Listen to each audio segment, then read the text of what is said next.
Back here in Colorado, disturbing new developments in the case against Isabella Guzman. Police say she stabbed her mother 79 times in the face and neck.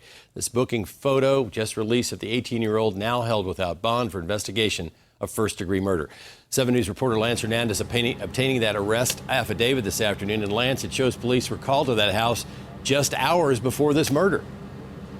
John, this report indicates there were ongoing issues between Yunmi Hoy and her daughter Isabella Guzman.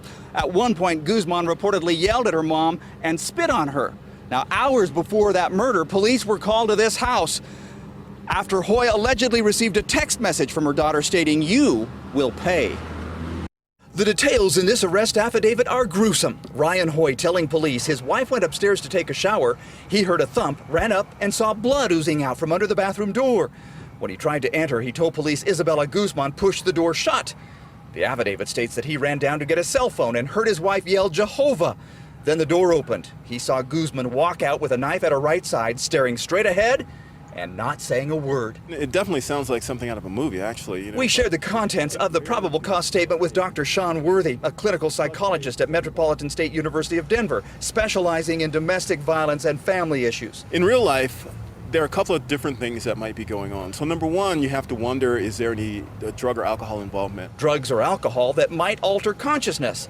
He said the second possibility would be acute psychotic reaction. That means a reaction based out of stress, and the person kind of loses contact with reality. Hours before the murder, police were called to the home. The affidavit says officers thought they had diffused the tension between Guzman and her mother and left.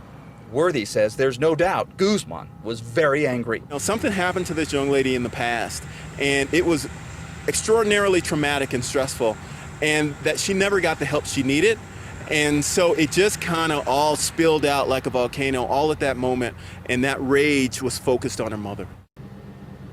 Now, APD's first response to this house on a call for a welfare check. I asked them if they treat those a little bit differently than they do any kind of a domestic violence call, and how they determine when to make an arrest. All police will say at this point is that they responded to the house earlier.